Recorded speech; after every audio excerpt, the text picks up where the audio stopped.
Mi hermano, en el tiempo de la Reforma, allá en el año 1500 en adelante, donde hubo un gran despertar espiritual y un gran amor y apego a las Escrituras, y donde grandes hombres de Dios se levantaron para llevar adelante el mensaje y el verdadero evangelio.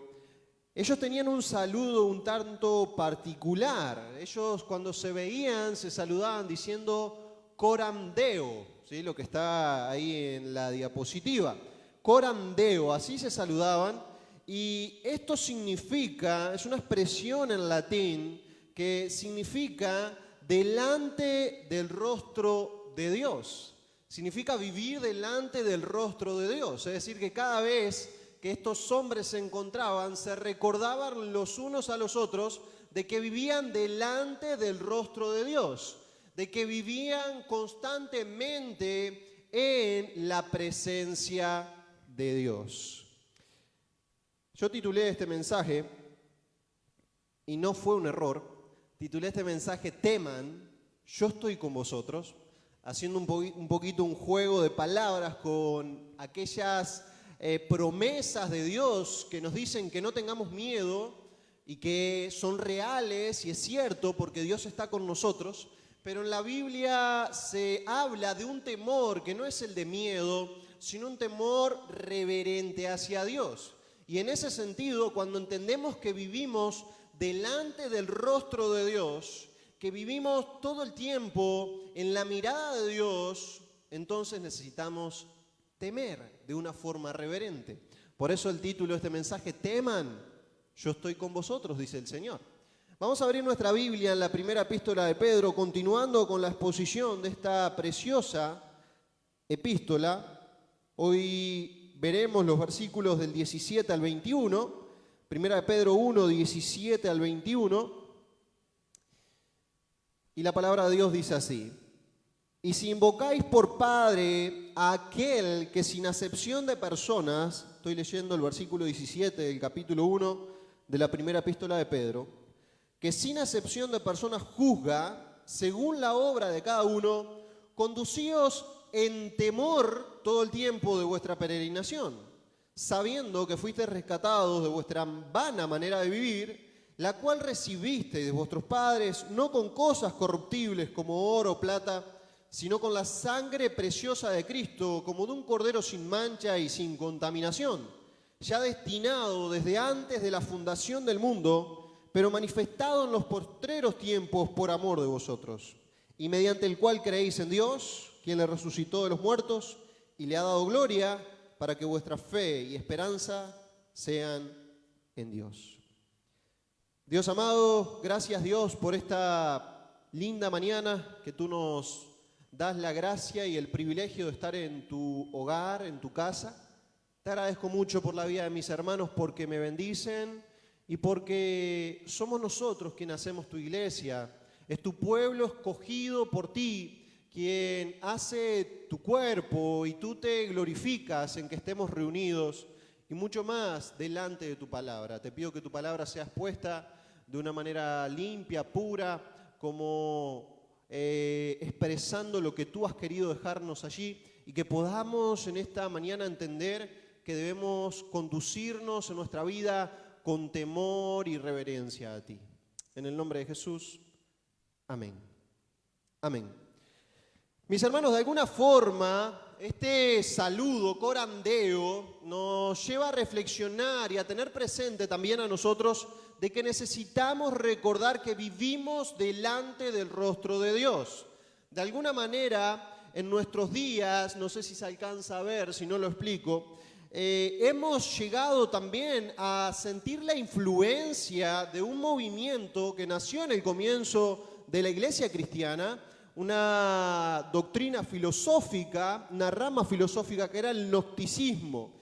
El gnosticismo decía que no importa con lo que haga con su cuerpo, puede hacer lo que sea, puede disfrutar de los deseos, de los placeres, puede vivir la vida, y eso no va a afectar su área espiritual, porque lo espiritual corresponde a Dios y lo natural y lo físico a este mundo. Eso creía el gnosticismo. Y es cierto, tal como lo estoy presentando, usted va a decir, no, eso no. Pero de alguna forma nosotros también nos vemos afectados por eso y tendemos a hacer una división entre lo sagrado y lo secular. Tendemos a hacer una diferencia entre cómo nos comportamos en la iglesia a cómo nos comportamos en nuestra vida diaria.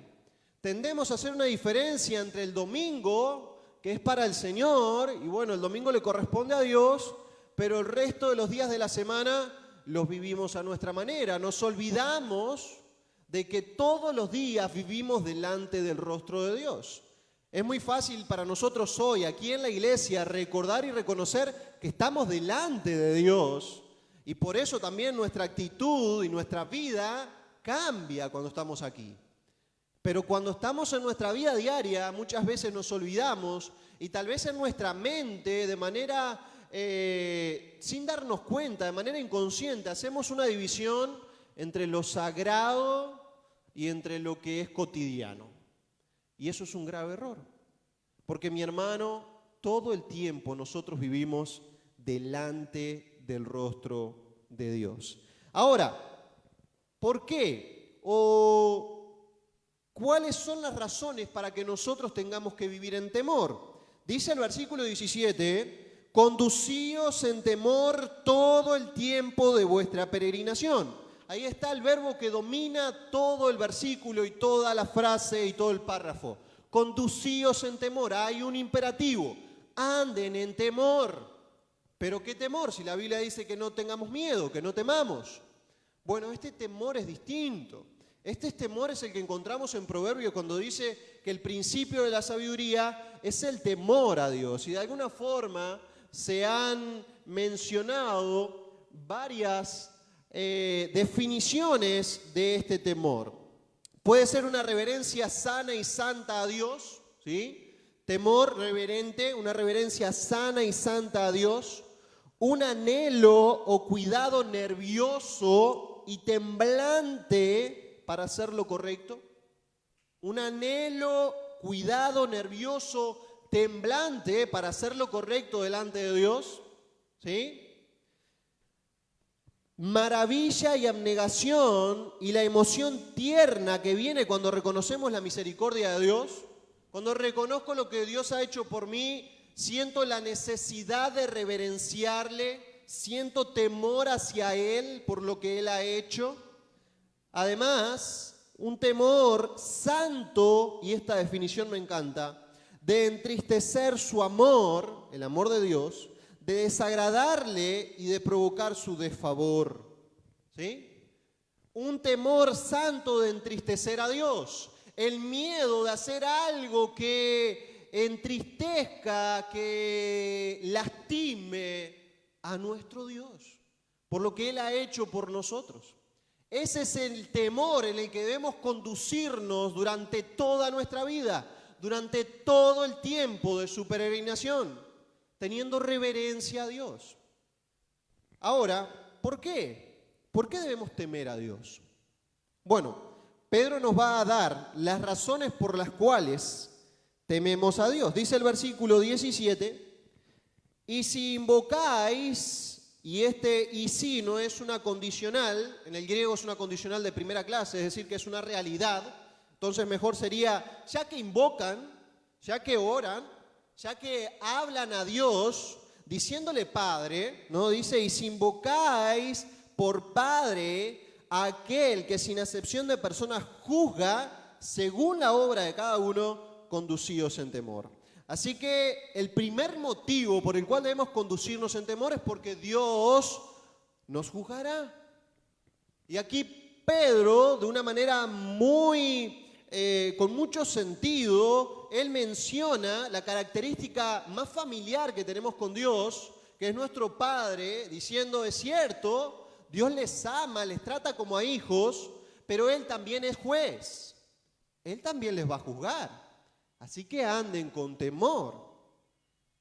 Es su Padre, y tal vez cuando lo escribió Pedro esto tenía mucho más sentido que cuando lo vivimos hoy, porque hoy si nos preguntan a quién le tenemos más miedo, si a nuestro Padre o a un juez, muchos dirían a un juez, Pero en los tiempos de Pedro, el padre, la figura del padre, era realmente una figura respetada y tenían más temor a un padre que a un juez, porque un padre no solo les castigaba, sino que además les instruía y les animaba con su ejemplo. Así que el padre tenía la autoridad moral de decirle a su hijo, oiga, compórtese, porque es mi hijo. Y tenían mucho más miedo, tal vez esto lo hemos experimentado nosotros, a veces un temor reverente hacia nuestros padres, sí, de honrarles, y muchas veces miedo también del castigo de nuestros padres, ¿no?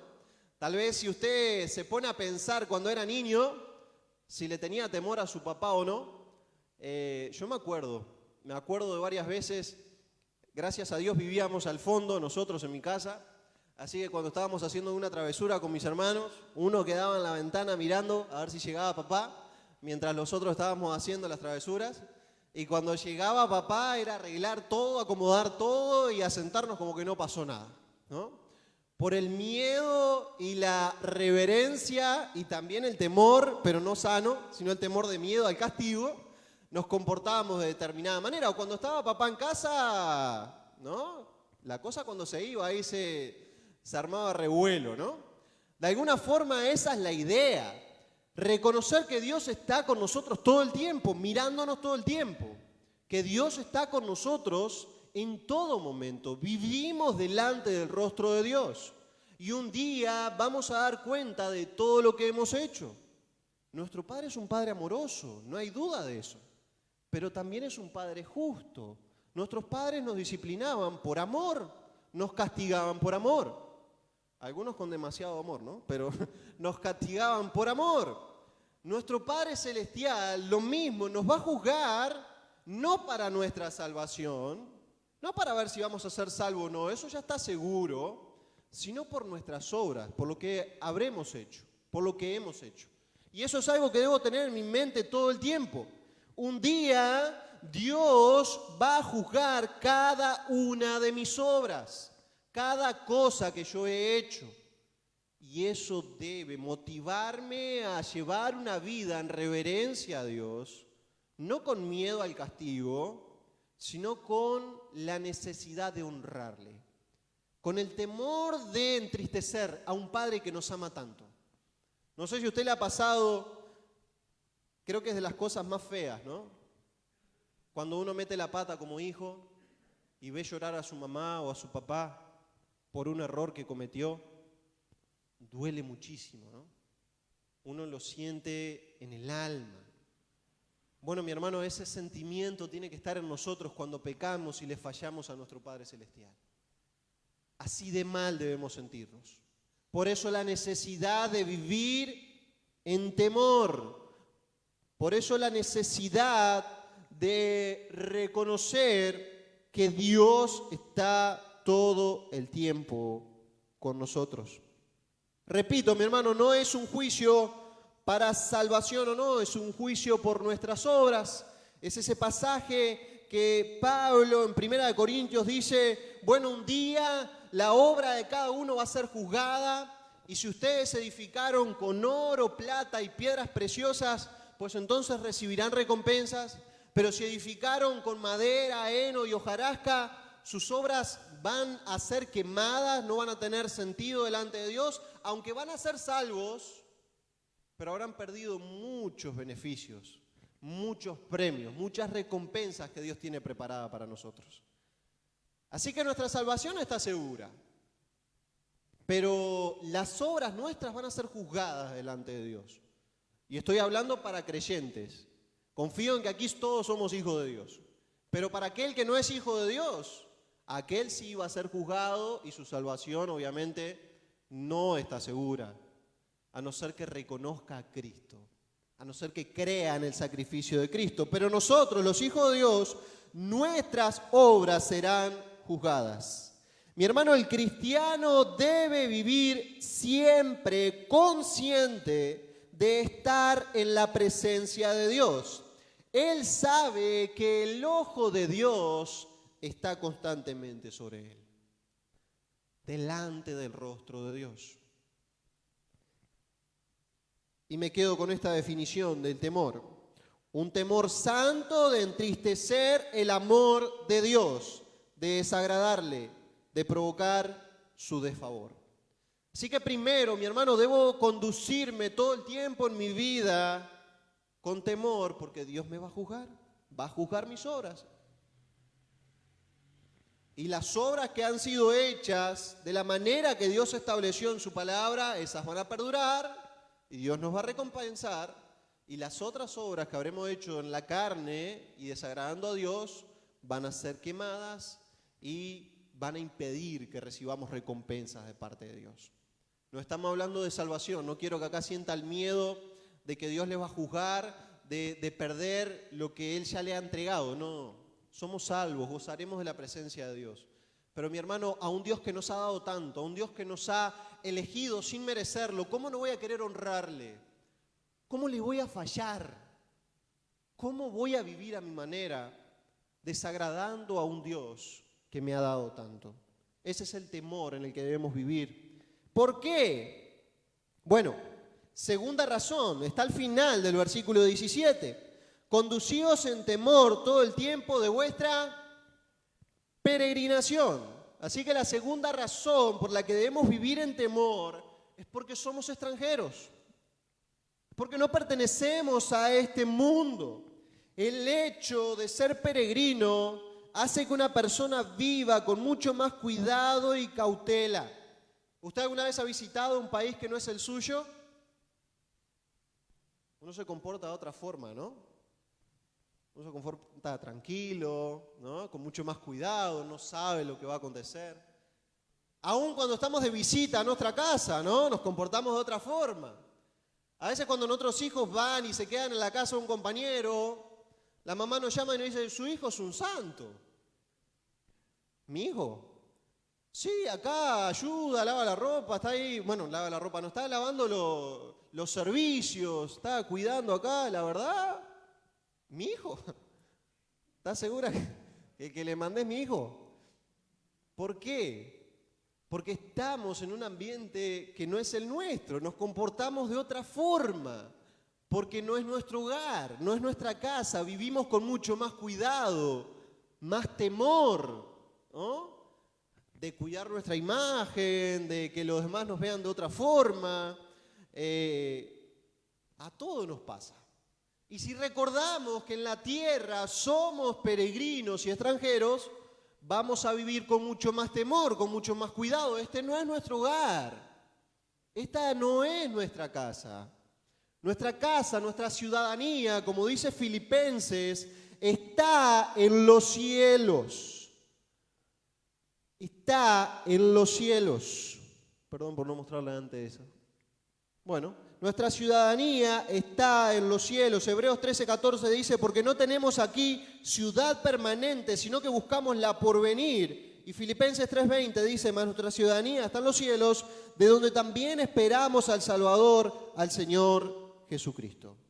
Así que mi hermano, somos extranjeros. Y esto era una idea muy bien entendida. Porque el imperio romano que gobernaba mientras Pedro escribió tenía colonias por todos lados donde mandaba a sus soldados a vivir. Pero esas colonias, a pesar de que estaban en otros países, se comportaban como vivían en Roma, se vestían como vivían en Roma, se aplicaba la cultura de Roma, juzgaban según la justicia de Roma, es decir, vivían en otro lugar pero como si vivieran en Roma. Y Pedro está diciendo, eso mismo es lo que debe hacer el creyente. Vivimos en el mundo, pero necesitamos aplicar los principios celestiales, los principios espirituales. No debemos olvidar que somos extranjeros. Esta palabra que se traduce aquí peregrinos es paroiquía. Y paroiquía o paroicos era una persona que vivía en otro país, pero constantemente su pensamiento estaba en su país de origen. A los que han vivido en otro país, a los que han vivido en España algún tiempo, a los que han ido a Europa tal vez por trabajo, algunos de nuestros familiares tal vez sabemos que de alguna forma eso ha pasado, están viviendo allá, pero muchas veces su mente está en su país. Quieren volver a su país. Su mente está allá, en su país de origen. Pedro dice eso, vivan en el mundo, compórtense como buenos ciudadanos, pero su mente debe estar en las cosas celestiales, en donde ustedes son, en su país, en donde está su ciudadanía, de donde somos. Esto no significa, mi hermano, que nos apartemos del mundo, o que salgamos del mundo, o que no tengo responsabilidades acá. Soy extranjero, pero debo comportarme de una manera adecuada porque Dios me lo manda. Yo soy extranjero aquí en Bolivia y no por ser extranjero voy a vivir como se me antoje, ¿no? Debo vivir de una manera que honre al país, ¿no? Y que esté conforme a lo que demandan las normas del país. Debo ser un buen ciudadano. Como creyente debemos ser los mejores ciudadanos de nuestro país, pero teniendo en cuenta que en realidad nuestra ciudadanía está en los cielos. Se cuenta que esta frase es del Señor Jesús. Hay algunos dichos tradicionales de Jesús que no están en la Biblia, que se llaman ágrafon, o sea que no han sido escritos. Y este era uno de ellos, que por la tradición se ha ido pasando y se le atribuye a Cristo. Y dice que el mundo es un puente, el sabio pasa por él, pero no construirá en él su morada. El mundo es un puente. Estamos de pasada nosotros aquí. No vamos a vivir para siempre aquí. No vamos a vivir eternamente aquí. Aunque a veces estamos como si fuera. Estamos construyendo una casa en un puente pensando que vamos a vivir eternamente acá. No hay nada más inútil que una casa en un puente. No hay nada más inútil que usted viva su vida como si fuera a vivir eternamente aquí. Comience a vivir de una manera eterna. Viva aquí, pero mirando siempre hacia Dios.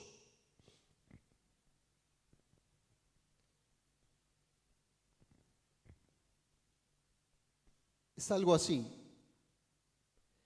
Los cristianos en cualquier lugar son un grupo de gente cuya mirada se dirige siempre hacia Dios y cuya lealtad suprema está en el más allá. Los cristianos son un grupo de personas cuya mirada se dirige hacia Dios. Siempre estamos pensando en Dios, siempre estamos pensando de una manera eterna. Y eso nos hace vivir en temor. Voy a cruzar un puente teniendo cuidado, ¿no? Bueno, ¿para qué me voy a quedar acá si acá no saco provecho de nada? Con cuidado, con temor, voy pasando para llegar a mi hogar, a mi casa. Así que mi hermano, nuestra vida debe ser una vida de temor porque somos peregrinos. Debemos conducirnos en temor, entonces, primeramente, porque Dios nos juzgará por todo. Segundo, porque somos peregrinos y estamos de pasadita aquí nomás.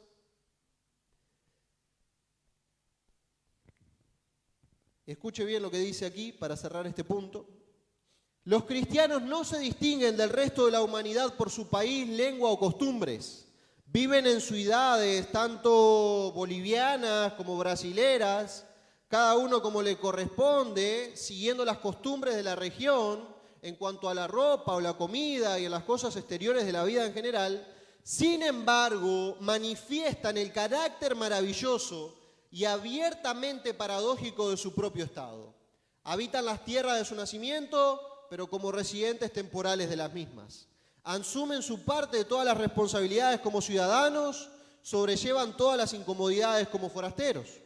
Todas las tierras extranjeras son sus tierras nativas y todas las tierras nativas les son extranjeras.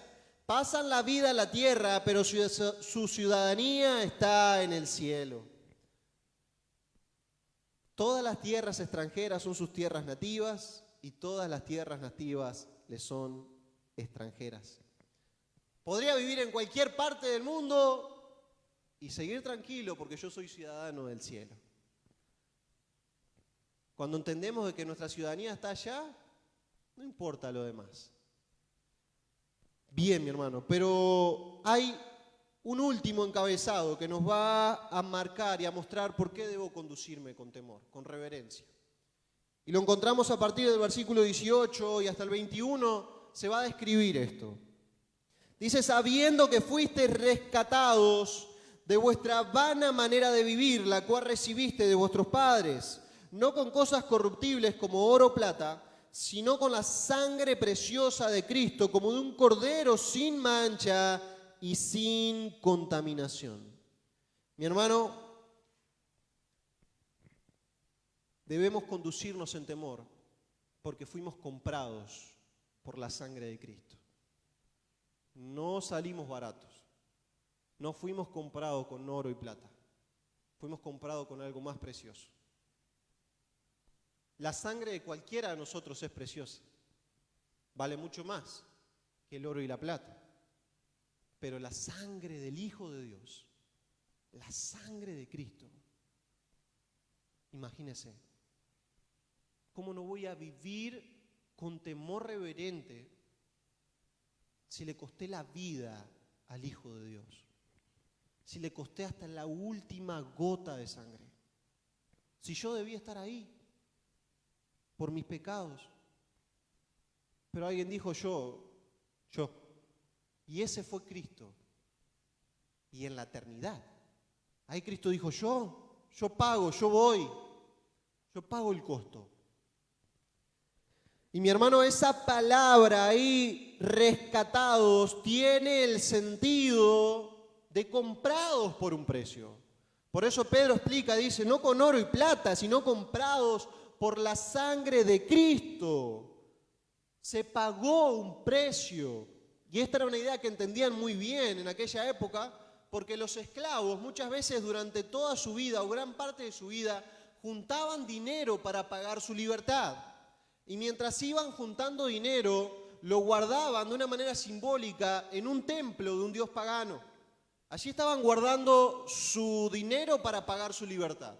Cuando alcanzaban el monto, pagaban su libertad y ellos quedaban libres, pero se creía de que pasaban a ser esclavos del dios en donde se guardó su dinero.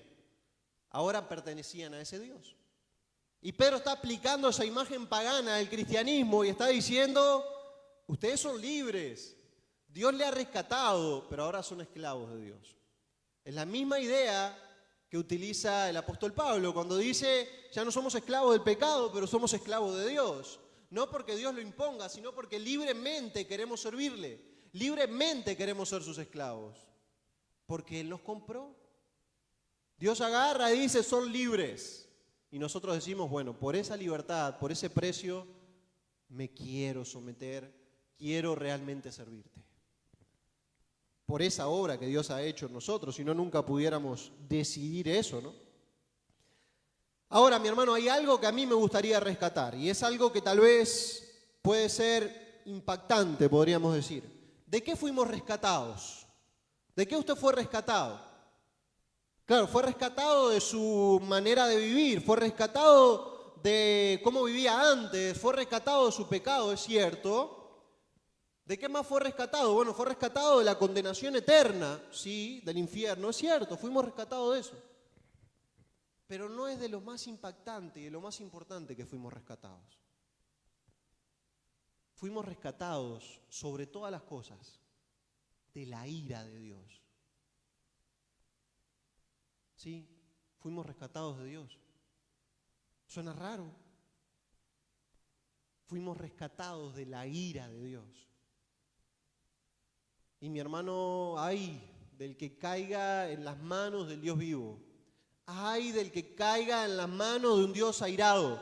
Usted y yo fuimos rescatados de la ira de Dios, porque la ira de Dios cayó sobre Jesucristo. Y sobre Él cayó la maldición de nuestro pecado.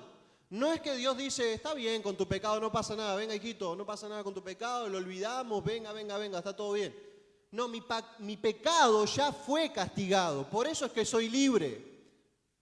Porque fue llevado por Cristo y porque la ira de Dios fue sobre Cristo. La Biblia dice de una forma muy fuerte que Jesucristo fue hecho maldición por nosotros, por nuestros pecados. Así que fuimos rescatados o somos rescatados de la ira de Dios. Y ahora ya dejamos de ser hijos de ira para ser hijos de misericordia. y para disfrutar de esa preciosa relación que tenemos con Dios. Pero ¿cómo no temer a un Dios así? ¿Cómo no tener reverencia a un Dios que se muestra de esa manera? Hemos sido comprados con la sangre preciosa de Cristo, y esto nos lleva a pensar en dos figuras del Antiguo Testamento. Primero, Isaías 53, que es un pasaje maravilloso acerca de Cristo y de lo que Él fue. Mas Él herido fue por nuestras rebeliones. Escuche el lenguaje, las expresiones que utiliza el profeta Isaías sin saber que Jesús iba a morir en una cruz, sin saber lo que Jesús iba a padecer. Fíjese el vocabulario que Isaías utiliza como intentando describir el mayor sufrimiento. Él herido fue por nuestras rebeliones, molido por nuestros pecados. El castigo de nuestra paz fue sobre Él, y por su llaga fuimos nosotros curados. Pedro está recordando eso cuando dice: ustedes fueron comprados por la sangre de Cristo, por el sacrificio de Cristo. Ya lo dijo Isaías muchos años antes. Y también se hace mención o se recuerda, nos lleva a pensar en la Pascua, en cómo por la sangre de los corderos, los primogénitos de los judíos en Egipto fueron salvos. Por sangre, hubo derramamiento de sangre. Ahora, por la sangre de Cristo, nosotros somos salvos, somos comprados, somos libres de la ira de Dios. Y hay algo maravilloso en este pasaje también escondido. En el versículo 20 dice: ya destinado desde antes de la fundación del mundo, pero manifestado en los postreros tiempos por amor a vosotros. Mi hermano, no es que Dios, nosotros muchas veces tendemos a pensar en un Dios como creador y luego como redentor. Primero como creador y después como redentor. Es como que Dios creó a la humanidad y después, como el hombre pecó, se miraron Dios, Jesús y el Espíritu Santo y dijeron: ¿y ahora qué hacemos? Algo tenemos que hacer, el hombre pecó. Pero aquí Pedro nos está diciendo que eso no es así. Nos está presentando a Dios como redentor antes de ser creador. Su propósito redentor no fue una salida de emergencia a la que se vio obligado cuando las cosas se pusieron mal, sino que esto fue desde antes de la fundación del mundo. Ahí lo dice, mi hermano: ya destinado desde antes de la fundación del mundo, pero manifestado en los postreros tiempos. Es decir, en la eternidad. Si usted quiere saber más, el día jueves hemos hablado del decreto de Dios. Continuaremos hablando este jueves por medio de Zoom de lo que es el decreto de Dios.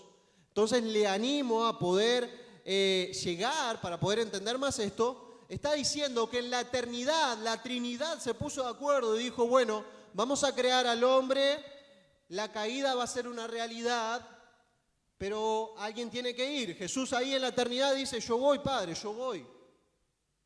Y Dios dice: bien, listo, y siguen planificando cómo iba a ser su plan redentor, su decreto, lo que va a ocurrir con la humanidad. Y mi hermano, todo está dirigido por el plan de Dios y va a cumplirse su decreto, su plan.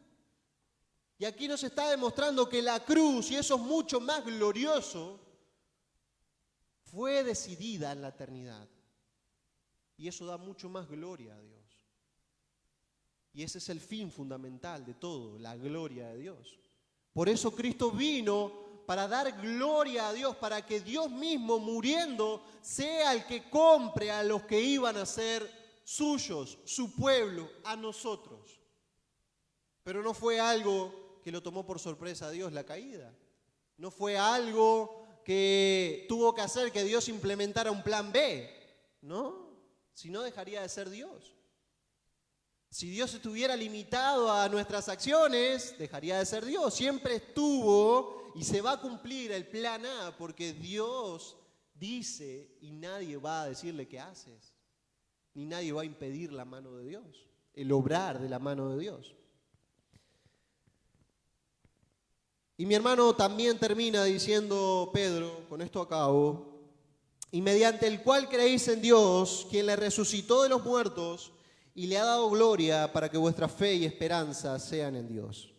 Aquí Pedro presenta el Evangelio y dice, hermanos, ustedes tienen que creer, tienen que vivir en temor, porque eso es el Evangelio. El Evangelio es Cristo.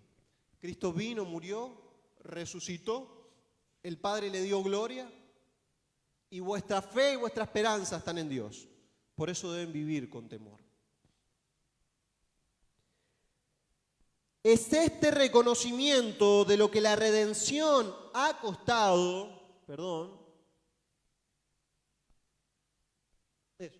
es este reconocimiento de lo que la redención ha costado que pone a los que participan bajo más obligación a ordenar sus vidas en una manera correspondientemente digna. Es decir, mi hermano, cuando reconozco, cuando entiendo la gloriosa, la maravillosa obra de Cristo, entonces mi vida tiene que ser una vida que honre la presencia de Dios. Mi hermano, delante del rostro de Dios. Recuerda eso, corandeo. Vivimos delante del rostro de Dios. Por eso debo vivir en temor. A veces, cuando recibimos personas en la casa, cambiamos la cara, ponemos una sonrisa, la atendemos bien. Tal vez nos molesta algo que dijo o hizo la esposa o el esposo, pero lo disimulamos y seguimos sonriendo. Pero cuando la visita se va, hasta luego, que le vaya bien. Cerramos la puerta y ahí nos damos la vuelta y explotó, ¿no? ¿Por qué? Porque delante de otras personas tenemos respeto, tenemos cuidado. Y mi hermano, ¿cómo cambiaría nuestra vida pensando de que Dios vive ahí con nosotros todo el tiempo? Mi hermano, Dios está ahí, sin duda está aquí con nosotros, acá, presente, pero también está con usted, sentadito ahí al lado de usted cuando está en el volante, ¿no? Ahí está Dios, ¿no? Imagínese usted, se le cruza uno medio loco, explota, después mira para el lado y está Dios ahí. Dios está ahí en su cuarto cuando usted está solo. Dios está ahí cuando usted está con su esposa y nadie más le ve ni le escucha. Dios está ahí. Dios está ahí cuando usted está con el celular y nadie más le ve, aunque ponga pestaña de incógnito, aunque ponga claves de seguridad, Dios está ahí, está sentado ahí al lado de usted. Mi hermano, ¿cuánto cambiaría nuestra manera de vivir si recordamos y tenemos presente eso? Dios está en nuestra mente. Cuando usted le dice, sí, por dentro le está diciendo, qué ganas de matarte que tengo, ¿no? Si pudiera, Dios dame paciencia porque si me da fuerza te lo mando. Pero Dios está ahí, presente en nuestras mentes, mirándonos como diciendo, qué bonito, ¿no? Corandeo, mi hermano, delante del rostro de Dios. Así debemos conducirnos en temor todo el tiempo. Porque Dios va a juzgarnos, porque somos peregrinos y por el precio que se pagó por nosotros. Porque la sangre de Cristo fue pagada. Mi hermano, que esa conciencia permanezca en nosotros. Y no estaría mal que apliquemos este saludo. Corandeo, hermano, delante del rostro de Dios. Recuerde, cuando vea a un hermano medio enojado, medio molesto con usted, corandeo.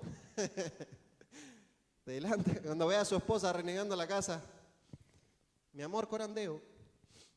No te olvides que Dios está aquí, cuidado. Mi hermano, que vivamos así, con temor reverente a Dios siempre. Vamos